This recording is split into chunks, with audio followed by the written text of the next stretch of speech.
आपके सुंदर और बेहतर मैट्रिक की परीक्षा में प्रदर्शन के लिए आपको बहुत बहुत बधाई और शुक्रिया हो, है ना? Thank you sir. कहा था कि सुमित इस बार टॉपर करेगा और आपने वाकई में टॉपर करके दिखाया। इतनी बड़ी सफलता के लिए आपको कैसा लग रहा है? बहुत ही अच्छा लग रहा है, मतलब ये पूरे झारखंड में 4th रैंक लाना एक बहुत ही अंदर से प्राउड वाली फीलिंग आ रही है।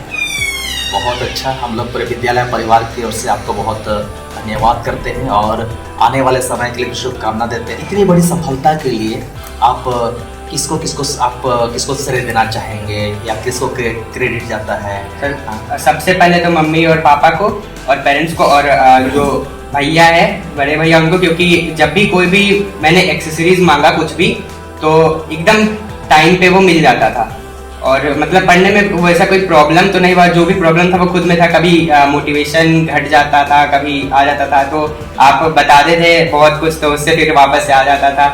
और फादर प्रिंसिपल को थैंक यू कहना चाहूँगा कि उन्होंने इतनी अच्छी फैसिलिटीज़ दी यहाँ पे, मतलब पढ़ने में अभी तक मतलब कोई भी प्रॉब्लम नहीं आई।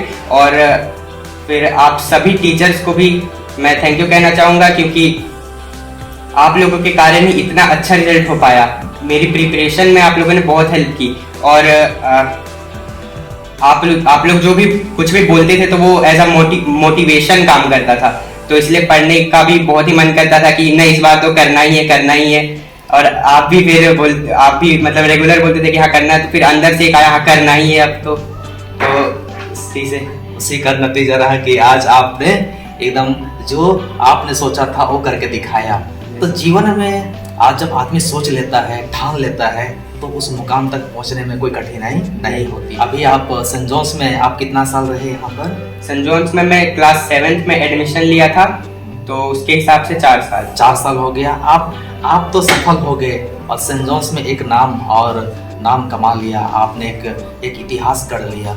आप हमारे जो अभी जो एट प्रेजेंट जो 10th क्लास में अभी हैं, हमारे आपका छोटे भाई लोग पढ़ रहे हैं अभी 10th क्लास में, उन लोगों के लिए आप आपके तरफ से तैयारी के नाम पर क्या मार्गदर्शन दीजिएगा?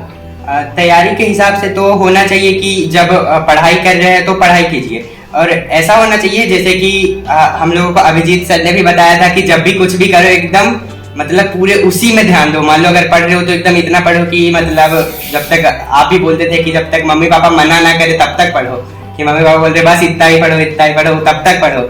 और उसके बाद अभिजीत सर ने भी कहा था कि जब भी कुछ भी कर रहे हो तो एकदम जितना हो सकता है उसी पे लगा दो और कहीं भी फोकस नहीं होना चाहिए। एकदम जो काम कर रहे हो उसी पे। मान लीजिए कि अगर मैं स्टडी कर रहा हूँ तो केवल स्टडी, अगर खेल रहा हूँ तो केवल खेल ही रहा हूँ, फिर स्टडी कुछ याद वगैरह नहीं है। और अगर डांस कर रहा हूँ तो फिर डांस भी, सिंगिंग कर रहा हूँ तो सिंगिंग, मतलब जो कुछ भी कर रहा हूँ एकदम उसी पे फोकस होना चाहिए और इधर उधर वो नहीं होना चाहिए। वैसे मैं सक्सेस यही चाहता है। आप फ्यूचर में आप क्या करना चाहते हो? आप तो आपको मनोबल तो बढ़ गया ना, अंदर से कॉन्फिडेंस जाग गया है ना। इस कॉन्फिडेंस लेवल तो हमेशा ऊपर रखना है, नीचे गिरना नहीं चाहिए। अब इस कॉन्फिडेंस लेवल के अनुसार आप भविष्य में और क्या करना चाह रहे हैं? क्या आप अभी जैसे कि क्लास 10 से क्लास 11th में जा रहा हूँ, तो उसमें मैं फिजिक्स, केमिस्ट्री और मैथ्स परस्यू करना चाहूँगा और कर रहा हूँ। और मैं क्लास 11th और 12th करने के बाद इंजीनियरिंग का जो एग्जामिनेशन होता है IIT JEE, उसको क्रैक करने की पूरी कोशिश करूंगा और इतना भरोसा करता हूं कि मैं कर भी लूँ। बहुत अच्छा। हमारा सेंट जॉन्स कैसा मीडियम है? हिंदी मीडियम, लेकिन आपने बहुत अच्छे इंग्लिश शब्दों का भी प्रयोग करते हैं और लगता है कि आने वाले समय में और आप बेहतर प्रदर्शन करिएगा। हमारा पूरा शिक्षक सदन की ओर से और विद्यालय परिवार की ओर से आपको और आपको शुभकामना देते हैं। और इसी तरह आपका मार्गदर्शन टीचरों से कभी भी आपके लिए सेंट जॉन्स का दरवाजा खुला है। आप आइए, हम लोग से हमारे सारे टीचरों से मार्गदर्शन लीजिए और आपके मम्मी पापा को भी हम लोग बहुत बधाई देते हैं।